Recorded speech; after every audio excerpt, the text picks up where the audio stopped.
you pussy! It's going off with the Rap Critic Muse as special guest. Oh. It's Mike the Snare, everybody. Say hey. A wild Mike the Snare appeared. Wow. Use confusion. My gosh. Thank you so much for having me on. Sometimes the YouTube algorithm, it can be a miracle worker, quite frankly, and that's exactly how I came across Mike the Snare's videos. No, it was the 2000s video that I'd watched. I'm really having that moment more and more where I just like really enjoy digging back and just hearing people talk about the early 2000s and shit and just be like, because it really does feel like a like retroactive like collective trauma that we've kind of just like got there like, wait a minute, yo, that was fucked up. Let's talk about that. It's coming back. We're gonna be rocking hit clips soon. We're gonna have the Wonder Balls and Go-Gurt's gonna be a thing again. I love how you brought up hit clips in the video and just skirted past it. It was just like, I don't even need to tell you how this was a mistake. Like, just one look at how stupid this was. Yeah, anyway. We got An Evening with Silk Sonic, and we got LP by JPEGMAFIA. I feel like I have more to say about JPEGMAFIA. So I would think put them so last. Too. Yeah. What say you, Mike? I think that's a good plan, because I think in accordance with Silk Sonic, I have thoughts, but they're short.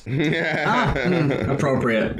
So we've got An Evening with Silk Sonic. What I've heard referred to as the long-awaited full length, if you want to call it that, by ya boys, Bruno Mars, Anderson.paak. They're here together collectively as Silk Sonic. You heard it, you loved it. Leave the door open and skate. Now they've got a couple more tracks. I love how you said long awaited. The group just started this year. And, hey, I don't know if y'all have noticed, but ever since spring of last year, time has been moving at a very inconsistent pace. Exactly. It feels like Silk Sonic has just been here for like 20 years at this point.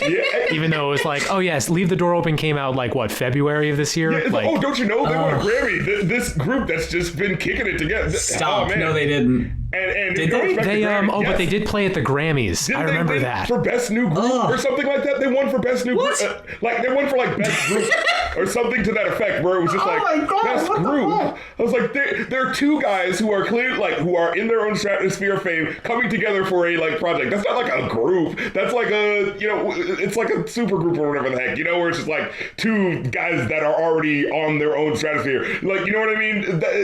Like Chloe and Haley. That's a winner for a group. Like we saw your video if you're a good internet denizen, so we already know what's up with the Grammys.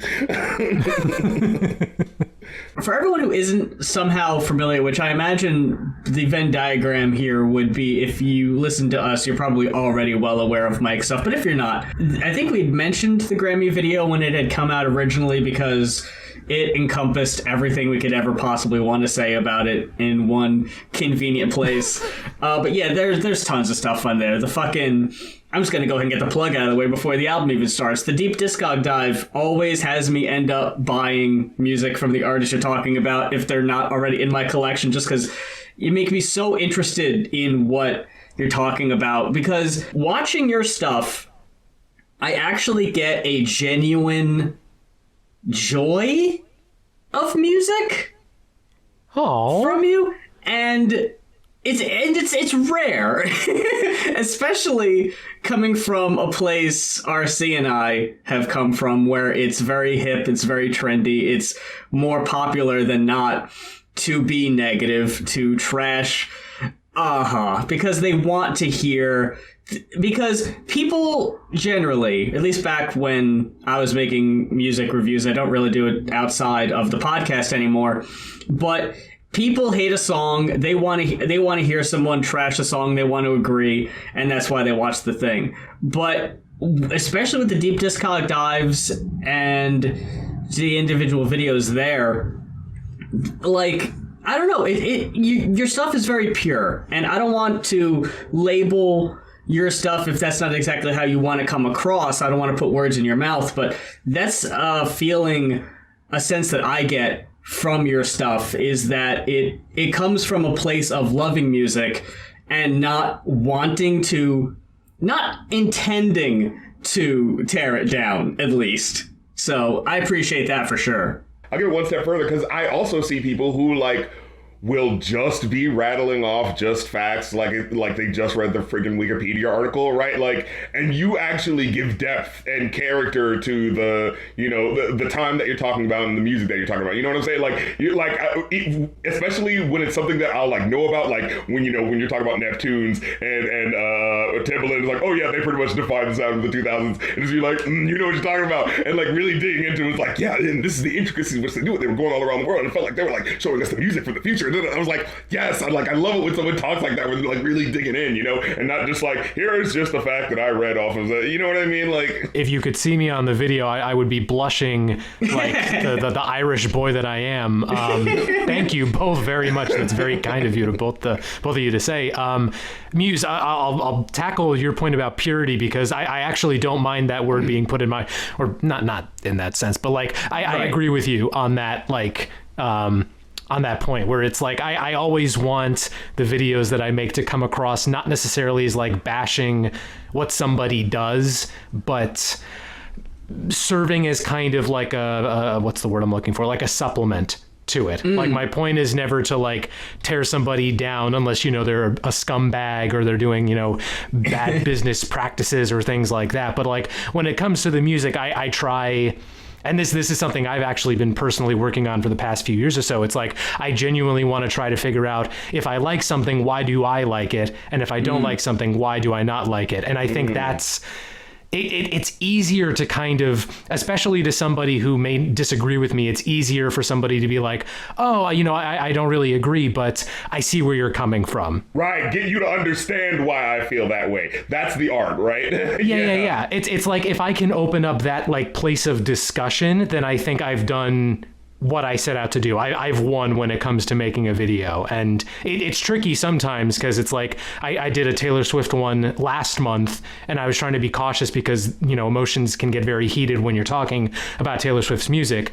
Yeah. But I think I thread the needle, with the exception of Reputation, because a lot of people had problems with my take on Reputation, but never like, you know, no one was ever like, Mike, you son of a bitch, how dare you? It was like, just trying to come for the queen.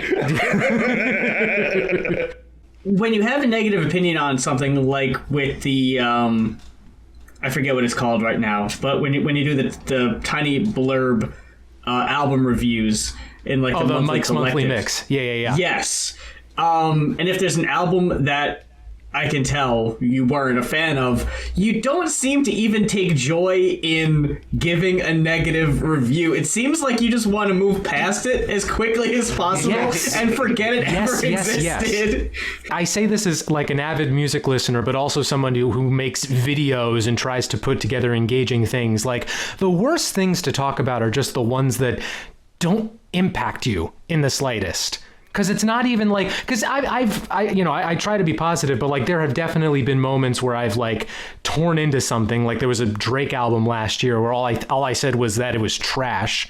And then like I've done other videos where I go off on a tear on some things, but like even then it's like there is an emotion being roused up within me that I can then communicate to somebody. When it's a record that I just kind of like feel nothing towards, it's like it's the worst. It's the worst to try to come up with things, because I can either try to communicate that sort of blasé feeling, or I try to like really hype it up or really, you know, tear it down. And it's like there's no fun in doing that and being fake with that kind of emotion. There's no fun.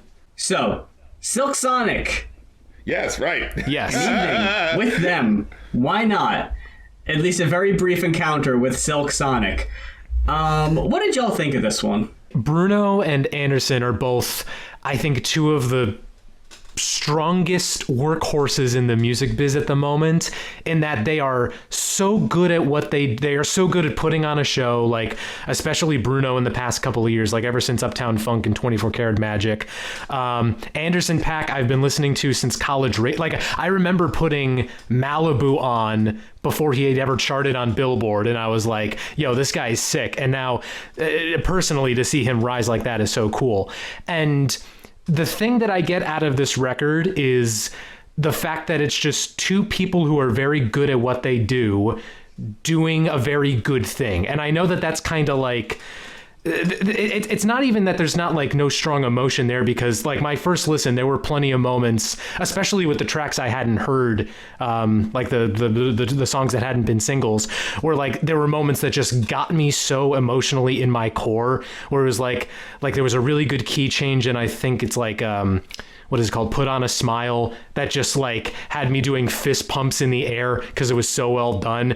But at the same time, it's also like these guys are just very good at what they do. And I think, I don't know, I think that there's a place where, while I do like the record a good deal, there is also just that kind of like, it doesn't necessarily do anything new, which is not a bad thing. It's not like it has to do anything new, but it is very much in debt to the sound that it's borrowing from. And I think that kind of keeps it from being like truly like a classic. But like I said, still, I super enjoyed it, and they're both super talented. And yeah, I enjoyed it a good deal. This is a pastiche album, right? It's like, hey, let's go back to the wavy 70s. Like, this whole thing is just a tribute to that. And while I do enjoy someone who can be consistent with that sound, I like it when you diversify your bonds, nigga. You know what I mean? Like, you know, and so like I'm the type of person who, and this is the conversation I was actually thinking about bringing up. I'm the type of person who, when it comes to the Michael Jackson albums, you know, I like the, you know, the bad versus, I've heard a lot of people say that Off the Wall is the best MJ album. And I'm like, huh? What are y'all talking about? And I think it's a lot, maybe I'm being too far, but I think it's a lot of people like, you know, who got caught up in like liking, you know what I'm saying, when he blew up really big, because Off the Wall really was the really big album, you know what I'm saying? But if you really go back to listen to that, like, it's definitely a solid joint, but like, it's very clearly disco is good forever, baby, and this is just disco, you know. But as soon as you get to like, you know, bad, he's like, you know, diversifying his bonds. Shit sounds different. And what's interesting to me is that I had heard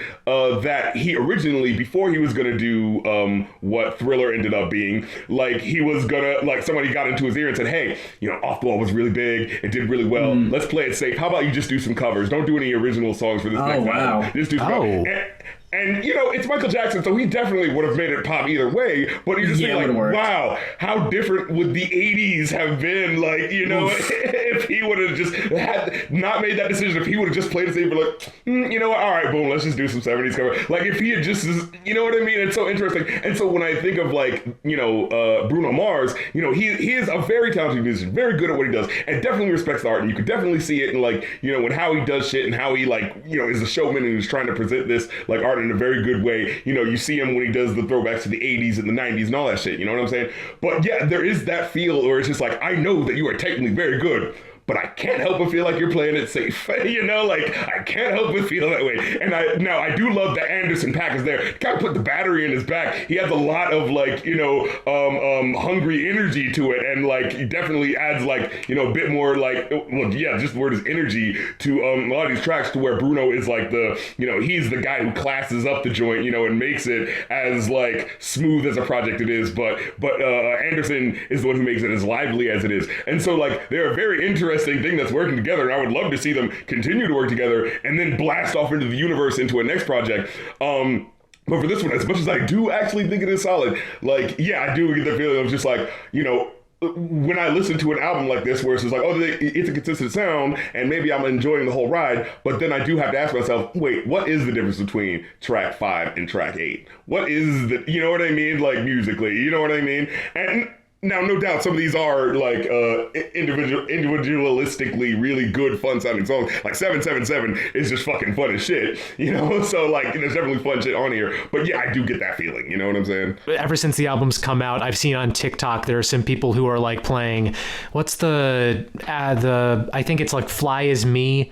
Like, it's the one after Leave the Door Open. And I've seen a lot of people on TikTok pretending that it's like a Gap commercial song, where it's like the song will be playing, they'll be like, we've got great new deals on Gap shorts coming this winter. Like, and it's like, yeah, it's good. Like, I get the joke, but also I do like Fly As Me. I do like, that's the kind of thing where it's like, I think there's a fine line when you try to go after that kind of style of music, where it's like, there's one, you know, way of doing it that is an homage, and I think Bruno and Anderson do it that way, but then there's also a route you could go down where it's like, it feels cheesy and it feels ingenuine. A put on, yeah, exactly. Like putting on your dad's coat and shoes that are bigger than yours, and be like, look, I'm doing this style, isn't that fun? But it's like, yeah, but it's not you. This isn't you. I want you. Yeah. Yeah. But honestly, like, I feel like that's like, as I say that though, I feel like, is that too like every artist needs to come out with something new that's changing and reinventing the wheel every single fucking time. You know what I mean? Like, is that too much to put on and be like, hey, why can't they have fun? Why not? Why not let them have this one? Like, hey, sure, we'll change it in the future in the next album, but we're just trying to have fun. We just went through a fucking, what we all just went through. Like, come on, let's have some fun. So there's also that too, right? Like. The only thing I was going to say as pertains to disco that you reminded me was to go a little inside for a second. We originally didn't plan on doing the Silk Sonic album until it had come out. We originally planned on doing isn't it interesting? The new ABBA album. And I really have a soft spot, a newly found soft spot for a lot of ABBA singles from back in the day. But the singles that like you reminded me, we're talking about Off the Wall, are the big, dancey, fun, energetic singles. And when I heard, there was like a little snippet of an interview with one of the members, it was like, why do you think gay people gravitate towards ABBA's music? And they were like, oh, because, it's very, because they're very, like, imaginative and they're, like, very colorful. And I was like, ooh, I was rubbing my hands together, really excited for this new album. And I'm like 3 tracks in and I'm like, oh, it's the ABBA I don't care for. Sounds like it's like cut from like a musical from like the 70s. And I'm like, I was really hoping for some dance bangers. Yeah. And it's not. Yeah, I was wanting fucking gimme, gimme, gimme and lay your love on me and take a chance on me. And I'm just sitting there like, oh, it's all that kind of stuff. So I was like, so when you texted me of like, hey, Silk Sonic has something, I'm just like, yes. Anything else?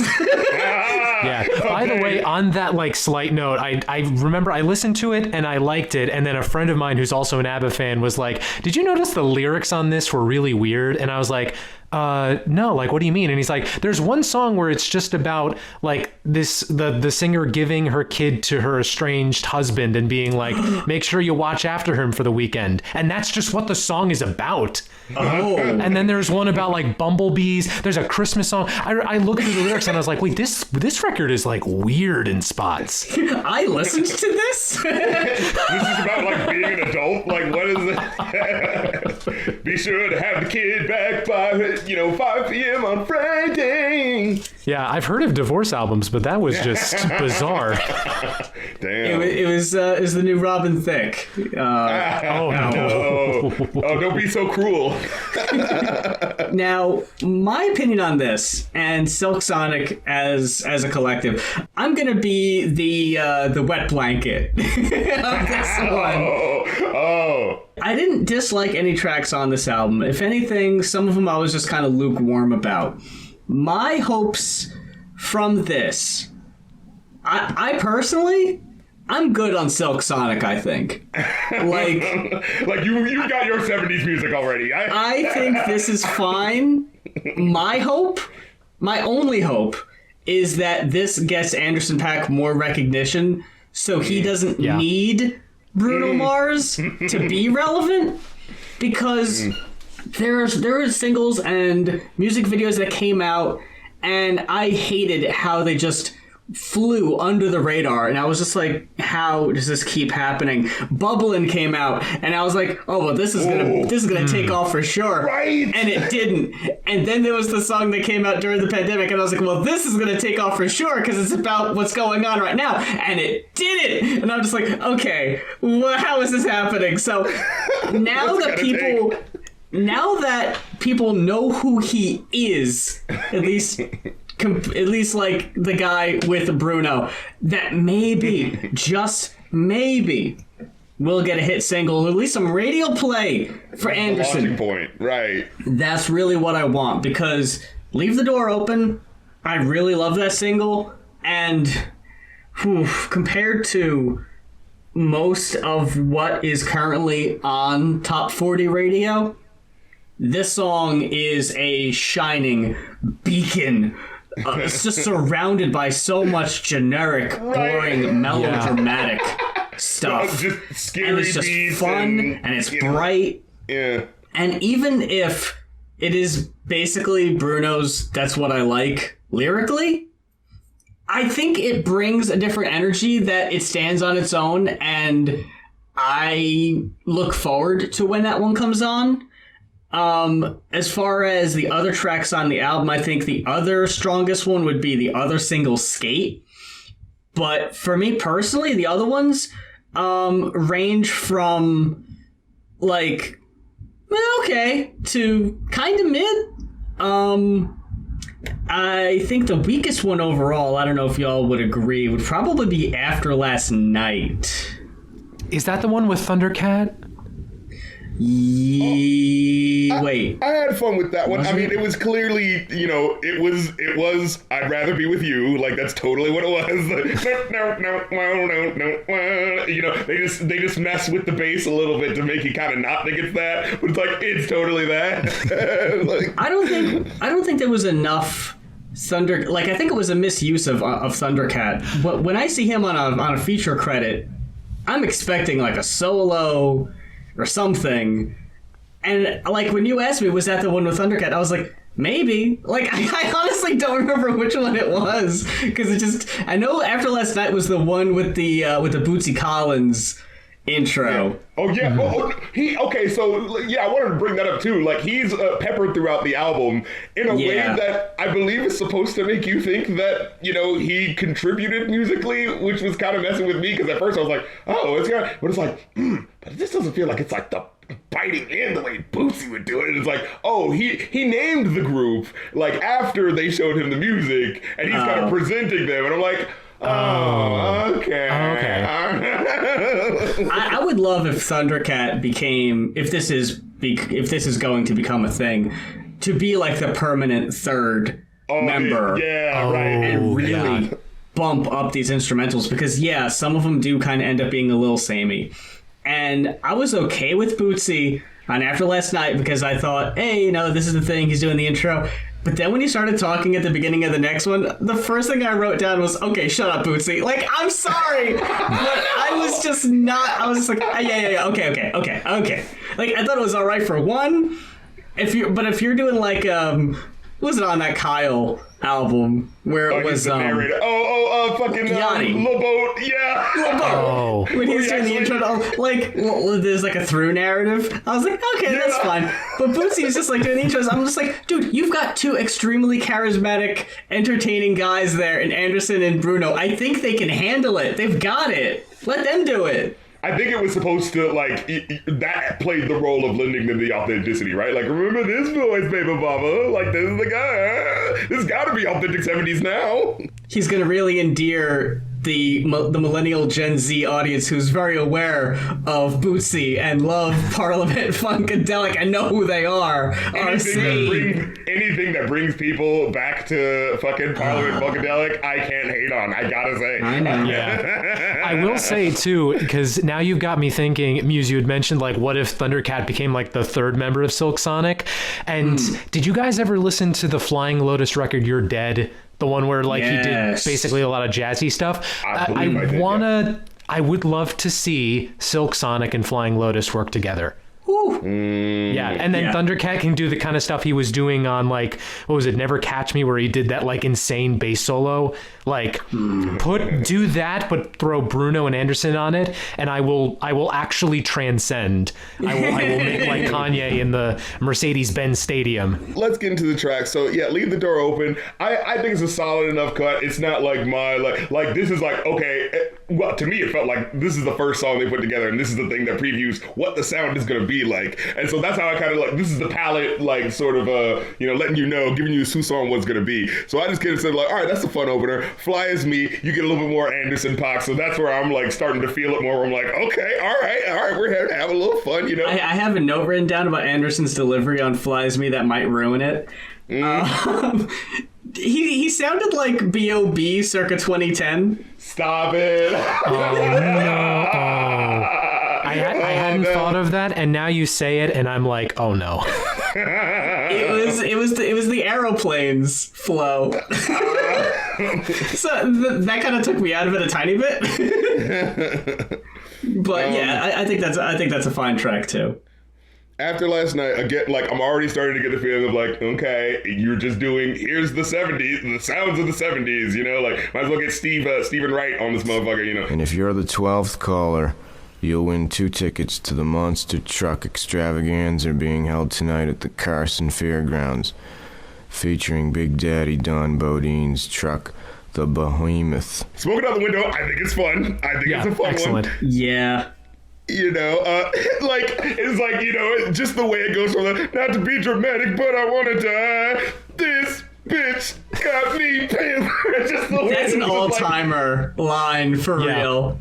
Like, there's that first part of me that wants to go like, you started all this verse talking about like, oh, she's got me spending $35,000. It's like, okay, you have $35,000? You're kind of pulling me out of it, you know? And it's like, yeah, you know, Mr. 24 Karat Magic over here, it's clearly not hurting his pocket. It's like, oh yeah, you know, like, let's leave our silk robes or whatever the fuck on the floor. Who gives a shit? But he got me to feel it when he said that line. You know what I mean? Like, when you can make somebody feel it, then it's like, all right, you got me, all right. Yeah. Have you guys seen the video for it, by the way?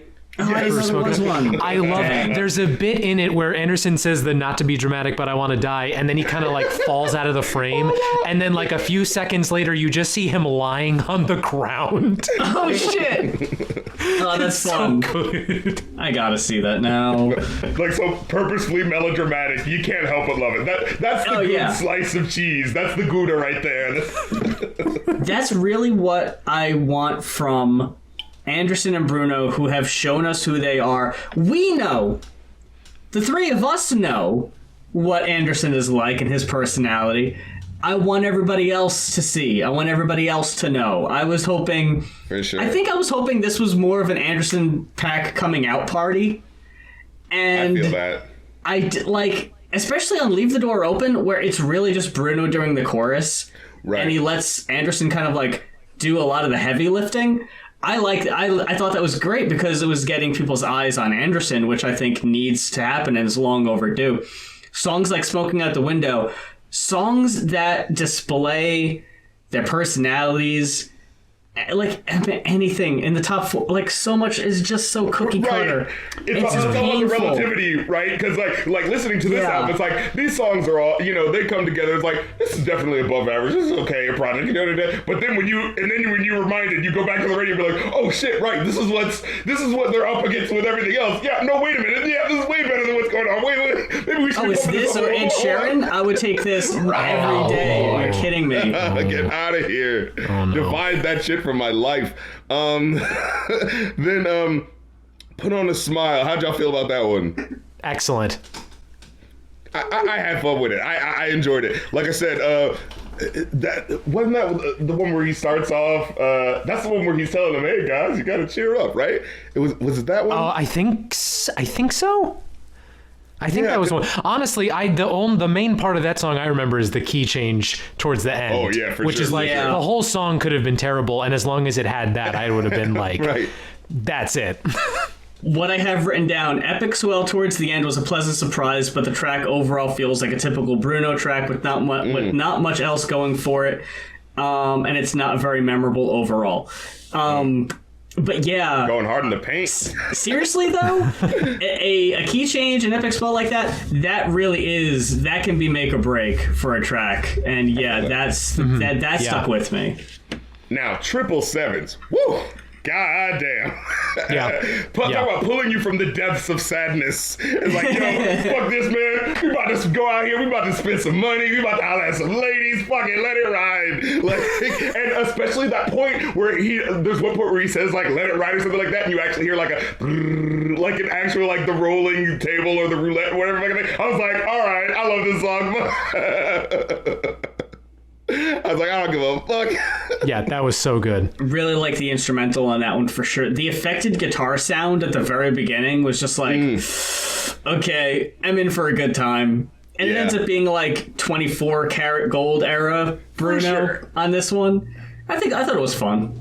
But yeah, I'm having fun with that. Now, like I said, I didn't enjoy Skate as much. I kind of felt it in the same way as Leave the Door Open, except I felt that this one actually was the most it gets to, 70s, remember? Skating, roller rinks, skate, remember that we're going to reference that, like, it just kind of felt like it was more about, like, just calling it back as opposed to really living within and having fun in it, you know what I mean? But maybe that's just me. I thought it was a mood. I really like that one.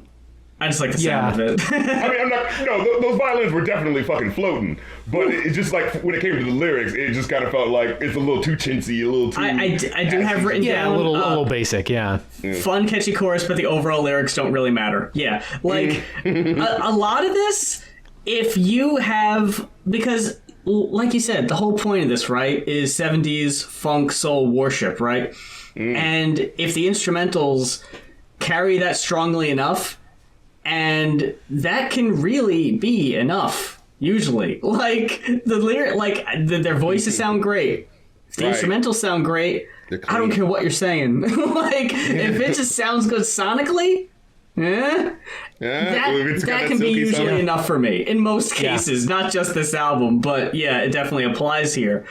I didn't think the album ended the strongest. Now, I did enjoy Blast Off. I like that it ended on some, like, sort of, space shit, because I was like, oh, yeah, that's totally 70s. And I felt like they had fun with it, especially when, what was that part at the end where he says, can we take it higher? Oh, yeah. And then it would go on. Like, I had fun with that. I thought that was a little thing. And then the part where he goes, like, shapes turn paisley. This is so amazing. When the music kind of evolves at that part, like, ooh, like, I was, like, feeling the fucking, I was feeling the takeoff, you know what I mean? I think that a good closing track either like puts a bow on everything or leaves you wanting like something more, and I think it did a good job of that. Then again, like I don't know if we ever will get like a Silk Sonic 2 or like I don't know what these guys have in mind, but if they were to try to like make basically like a space or a more spacey take on what they already did on this, I think that could be really interesting. I think that could be really wild.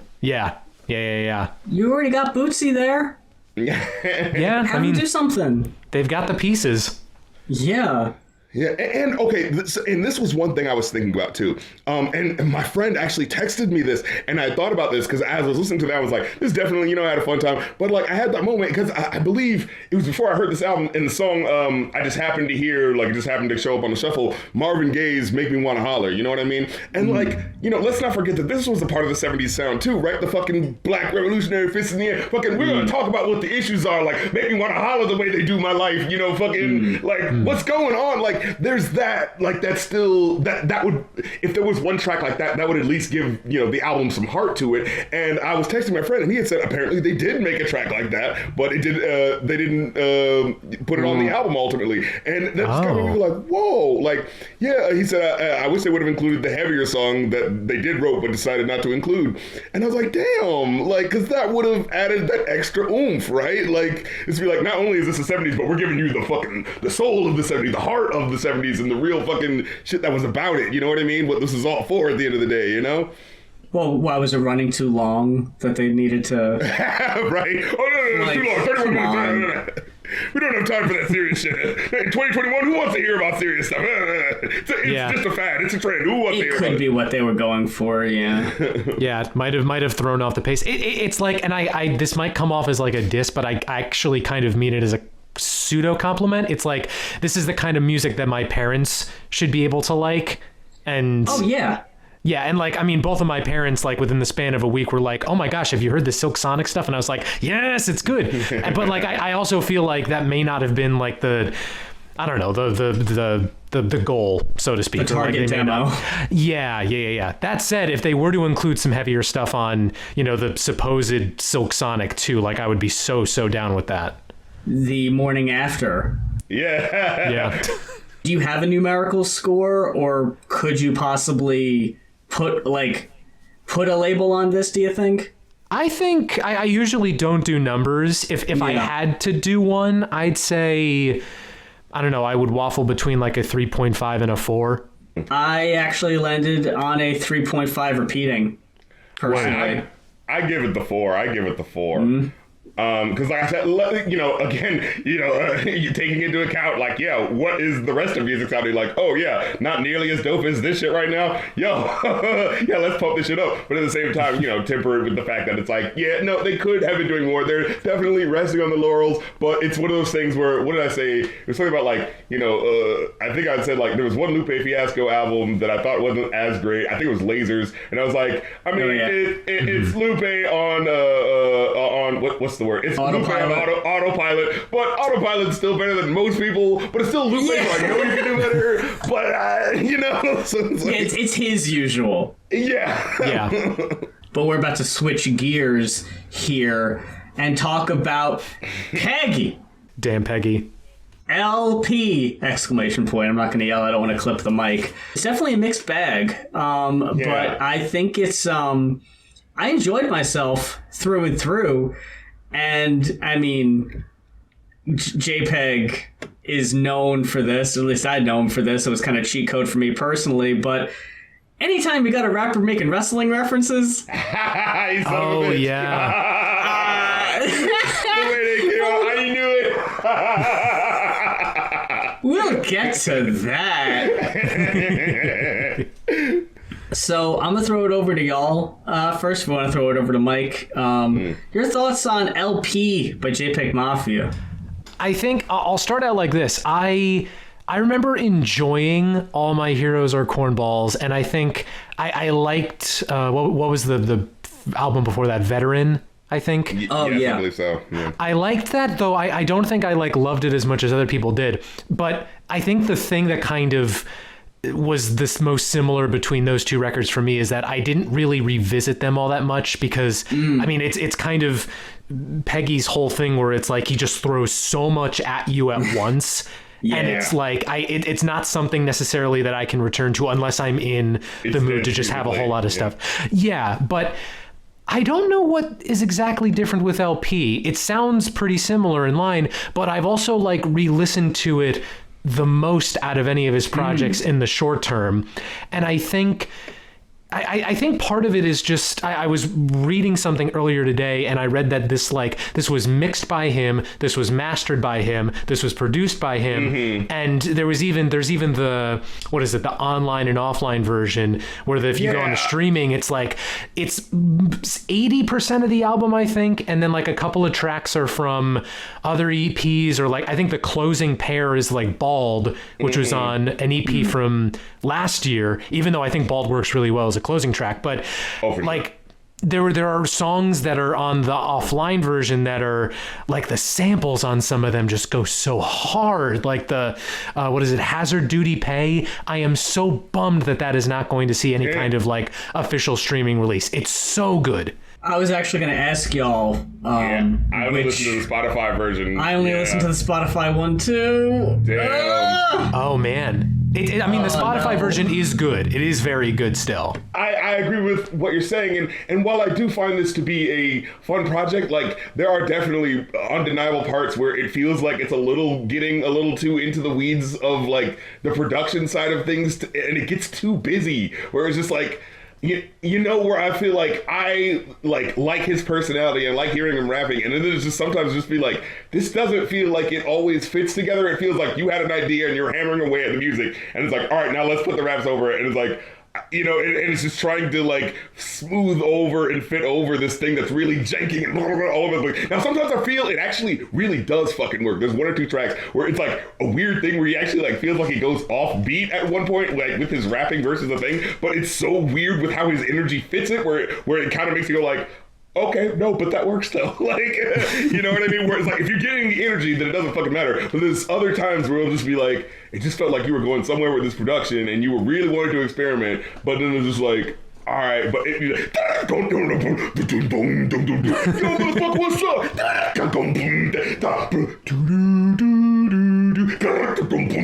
Yo, what's up? It's just were you just playing a bonus track that I hadn't heard? He's gonna sample that. I know he fucking is. He's gonna sample me saying, because that's just what he is, and I love him for that, right? I don't think it's fair because I know you're saying that because you know that's my shit specifically, and you're just trying to be mean. You're just trying to take my legs out. Look. Oh no. Veteran is the one I revisit the most. I love Peggy when he is his most off the wall, his most shouty, his most just in your face, just because I really like that energy.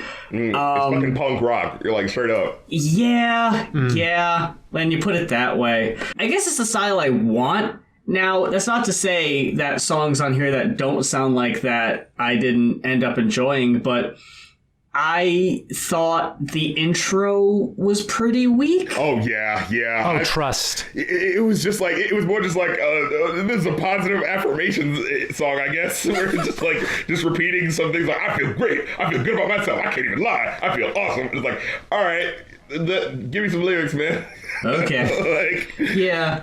You know, even on the tracks I'm kind of like weak on though, still have really good beats. I will say that. Like, I don't think there's a single track on here that is weak, like lyric wise and beat wise. It's either one or both. I would say it's either one or the other or both. I thought Dirty, the interlude in the song just felt messy to me. That one in particular. And I also didn't enjoy Nemo as much. Where I was just like, that was where I was just like, I wasn't huge into Nemo either. Yeah. It took a while for me to get into this, to be honest. Yeah, because I was like, okay, this is your production style. I get it. It's you. But it's like, it's just too glitchy, man. Like, it's just like, what is this in service to ultimately? And it's like, I know you like to get into the weeds and figure out how to make it sound as cool, like when you're crafting it, but it's just like, but step back. It's like, how can I enjoy this whole song instead of just this one part where it goes crazy right here and this one part where it goes crazy right here? And you know, like, I've just come together cohesively, right? It's not until in credits where I had the moment where it's like, as the music like rises and comes up, it's like my brain, like I also rose and came up, was like, wait, oh, I hear, oh shit, we're fucking rocking out. Okay. Like, here we go. So, can I just... Muse, take the stage. The smile that came across my face. So, I watch AEW on a weekly basis, and it's been a meme for weeks, this promo that this wrestler, Arn Anderson, for context, he's coaching... Cody Rhodes, who is Dusty Rhodes' son. They have a history, so he's trying to instill this wisdom in him, but he thinks he's going soft. He thinks he's going Hollywood. So he smacks him across the face to get his attention. And that's when he says, "There's two big differences between you and I, Cody. You pull up to a red light, a man jerks your door open, says, 'Out of the car, I'm taking your car.' You say, 'Okay, take it. Just don't hurt me.' You know what I do? I pull out the Glock, put it on his forehead, and spill his brains all over the concrete." My God. We as wrestling fans have been talking about this promo for weeks. To hear it come up on this EP, I lost my shit. And I gotta say, this was from September 29th episode of the show. Right, yeah. It was only a few weeks old before it came out. They rushed and got this on this album. Like, I don't know what they had in mind before that promo happened. Right. But they made it work. They were like, that's gotta be on there. That's gotta be there. It's that over a Animals as Leaders sample. It's what the instrumental. That's what the rock guitar is? Ooh, boy. I was going to say, because that didn't even sound like a sample. That just sounded like JPEG was in the studio. Yeah. It's just, they just took the fucking song. Yeah. So, like, this is the energy I need from him. Right. I'm like, keep this same energy. Muse, I think you bring up a really good point there, too, because I think, for me, Peggy works at his best when there's, like, that such severe kind of juxtaposition. Because, like, 2 or 3 tracks later, he's doing this weird interpolation of Britney Spears doing Hit Me Baby One More Time. Another track. And it's like... It's just like I think that's like his energy can be like so split and so varied between so many different things, but it's like that kind of like really weird, bizarre combination of things where it's just like, I have no choice but to just be so enthralled by what you're doing because literally no one else on the planet could do it but you. And I think when he does that, it's like he's untouchable, I think. It's definitely a palpable passion that gets me through. Like on end credits, you got the sample that opens it. Halfway through the verse, he's fucking dropping names. Don Callis never been at Carney. You know me showing out for Darby. This was at a concert, at a JPEGMAFIA concert. The wrestler Darby Allin came out on stage and drop kicked a guy cosplaying as his opponent at the upcoming pay-per-view. Peggy is into this shit. He's about this shit. All over his on the Instagram, he has pictures with a whole bunch of different wrestlers. So like when he's making the references and he's doing this, and his energy on what kind of rapping is this? Ooh, yes. It's when Smooth. I say this a lot. There are tracks where you can tell that someone's heart is in it. And those are the ones I end up liking more, I think. When he has an excuse to rap, sing Baby One More Time, like, it took me back to, I don't even know if this was on an official release or not, but the audio of him singing, was it Call Me Maybe? Yes, it was Call Me Maybe. I got flashbacks. I was like, he's on his shit again. He's back on his shit. He's on his shit. You can't stop him. Can I tell you something? Listening to Thoughts Pair, oh my God, it goes on such a weird mini journey. Like these songs, most of these songs are like barely 2 minutes, right? But you feel so full musically by the time you get to the end of most of them. And this one was the one that was the most, like before we even get to the Britney Spears sample, the little synth that's playing, like the first thing I thought was like, yo, that intro, is he sampling Stardust by Nat King Cole? Like, what the fuck? Did y'all hear that? That little down the lane and far away, leaving me a song that will not die. Like, that's what he's doing in there. I was like, you motherfucker. Like, yo, you brought the fucking 40s and the 90s into this shit. Like, what the fuck? Like, yeah, that shit just made me go like, okay, you got it. Like, I'm like, oh, and this was the part where, in the middle of the song, where it's like, so it starts off with this really smooth sound of shit, and then it gets to that one part where it sounds like the music like messes up and fades out real quick, and he goes like, he does the, like, and you niggas ain't this shit about it. What's that? Are you thirsty? Are you lost? Are you dumb? Bitch, where you at? Like, I was like, what the fuck? That was the old dirty bastard energy that I fucking needed, where it was just like, hold up, stop the track, motherfucker, I will kill you. I was expecting to be like knocking on the microphone, like he's trying to reach you through the speakers. Pulls you through the AirPod or just like starts like grabbing at your neck. Yeah. Did you hear what I said? I really like the audio sample that is woven throughout Are You Happy? Oh, another great one. Yes. Yes. Thank you for bringing that up. It starts as just an intro, which would have been fine. Right. But it's the fact that it like comes in like the middle of bars. It's just like it just keeps interrupting and it keeps popping through wherever there's like a moment. It's like wherever it sees a light shining through, it's gonna poke through. It's gonna poke through real quick. And it's just like, ooh, fuck! It just doesn't leave. It just hangs around, lingers. And just the way, like, the intro and outro, like, kind of, you know, are kind of about his thesis, right, of how he approaches music, you know, just like. It kind of starts off just like having that question, you know, going back and forth. Am I happy with my life? Am I happy with my life? Do I live a life or am I just living, you know? And he's like, don't let these questions restrain or trouble you. If haters want to rumble, bring it. And yeah, in the background you hear like, if haters want to rumble, bring your hater to the top. And it's like this, you know, smorgasbord of sounds, this fucking like audio fucking, I don't want to necessarily say like Public Enemy Bomb Squad, but it's like, it's another level than that. You know, it's more than just trying to give you this collective wall of sound. It's like this tapestry of sound that's like things are popping out at you and then going back in, and then another thing pops out at you and goes back in. You know, it's like that type of shit. It's like slightly different, you know? And then when he gets to these fucking lyrics, yo, the first lyrics like, all of my music is mission impossible. I made these nomies believe in a vet. Crackers be thinking these lines are deplorable. They just be mad because I'm aim for their neck. Wait, mad because I aim for their... They just be mad because I took in respect. Even when I got my foot on their... Wait, bars. I was like, oh. It's like, get that fuck out of here. I thought you were gonna quote the Texas Green. Are you jealous and mental? So original. You're gonna have to Aquafina the accent if you want to try. Oh no! Oh, come on for the neck. Protect. I think that there's like it's.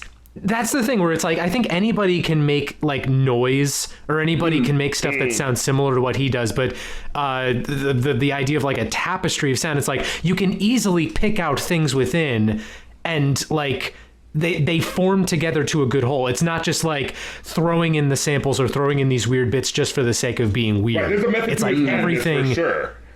Exactly. And I love that. Like there's also this feeling of like, and I remember I think it was on the last album, Beta Male Strategies. It's the one where he says like, say what you said to me on Twitter. Yeah, exactly. And it's like when he says that, there's like the really like strong synth build. And then like as soon as he says exactly, it starts like pulsating, but it never feels like it's going to overwhelm you. It's like almost like he's keeping it at bay when he says that. It's like, you're in my domain now. Yeah. Like you have no power when you're in my, it's that kind of feeling of like, there's always madness, but he is always in control of it. And you know what? It's interesting because like he talks about like Twitter and Instagram shit in a way that would just be like, if I heard Kanye or Lil Uzi Vert talk about this, it would sound like, dude, you're a millionaire. What the fuck you care about? Like, come on, like this is stupid. Yeah. But when here it sounds like, what the fuck did you say to me? Like I actually feel the energy, you know, like he is the embodiment of being extremely online. Right. he is molded into the internet, you know. Yeah. So he knows what's up, you know. And then Rebound. Okay, first question. Why is this one edited to shit? What the fuck is going on? I was curious about that. Like, what is the word that they are not allowed to say? Because I want to hear it. It's 2021. It wasn't on, you know, some Donda shit. Like, some words were edited out and other ones weren't. So I was like, I don't know what's going on. Yeah. Are there any songs we've been skipping, by the way, Mike? Like, I think that's all of them so far. I think there was one, it's like 2/3 through the record. It's like, the end of it is like a piano ballad or something. And like, you can hear noises of him being like, okay, this is how I want the record to sound. And this is like what I want it to do. And it's like, it feels like a longer track than it actually is. Like, it feels like a 7 to 10 minute thing. And yet I think if I looked it up, it would only, I want to say that it's Tired, Nervous, and Broke. I think that's the one. Yeah. Oh, okay. Yeah, it's the same idea again, where it's just like he's just guiding us on this wild freaking journey, and it's like a track that can like go hard as hell in the first like half, and then it immediately switches into a piano ballad. Yeah, doesn't it like switches to the piano ballad, and then it like just cuts off, and then it's like him talking to someone about what he wants, like how he wants to do it, and then he's just like singing along with her the lyrics or something like that, and it was just like, I don't know if I was feeling that very part at the end, but like I enjoyed like, you know, going through the journey of the middle of the song. It just got like the ending just felt like this feels like this should be on the this is on the unmastered, untitled, you know, Kendrick Lamar album where it's just like, here's the extra shit. Oh yeah. You know, it's just like, I shouldn't be listening to this. I shouldn't be seeing the behind the scenes yet. I'm not done with the album. Like, what are you doing? Like, you know. Oh my God, Rebound. Although he just has those fucking bars like, I made it out poverty richer. You heard one of my songs and got triggered. We ain't got the same type of issues. Oh my God. Like, holy shit.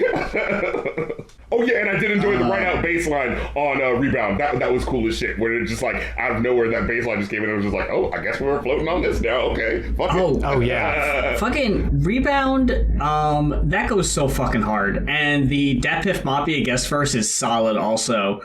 That track was just dense, but in a good way, like bursting bars at the seams, and had a great beat to that one. Damn.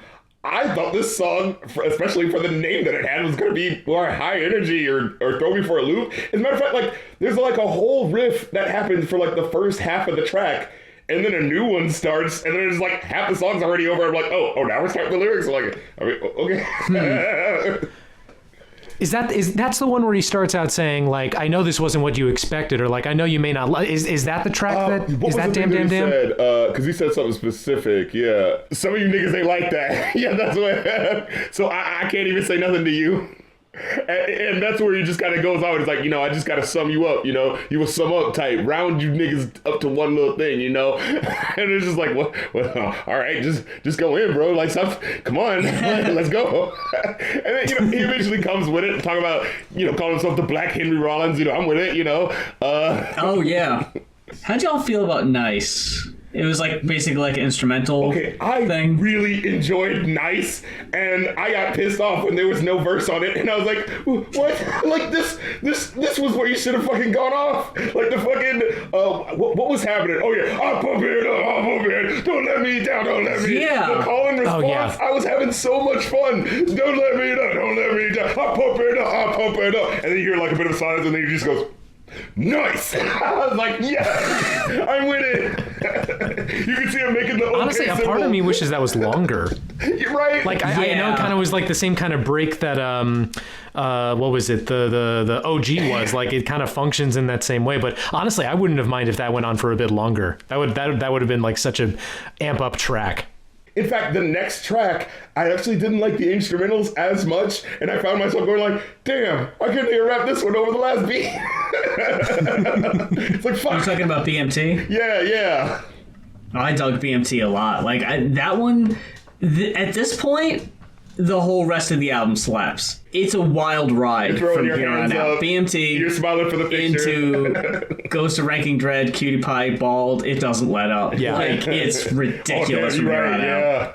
Yeah, Bald, I know it was an EP track, but I thought Bald was such a good closer. Yes. Like, it works so well as kind of like that, like, thesis statement type of ending. And it was, even the fact that it was Bald and then the Bald remix with Denzel, who's it, Denzel Curry? Yeah. I didn't even mind that it was, like, the song and then the remix. It, like, almost made a weird kind of twisted sense where it was, like, after the song ended, he was like, no, that beat was sick, bring it back. Yeah, well, like, okay. Yeah, the way the track starts, the way the original track starts is with something that kind of sounds like it's like rewinding and shit. So like when it fades out and then comes back in, it kind of sounds like, wait, bring it back one more time. So I was like, when I first saw Bald and Bald remix right next to each other, I was like, oh, am I going to be able to enjoy, the same track again? But then when it's just like, brings it back again, wait, like, play that rhythm one more time. We going to spit this verse, and then your boy Denzel's going to come back in with the fucking chair smasher of a final verse. I was like, yes, mwah. I fucking loved the way this album ended.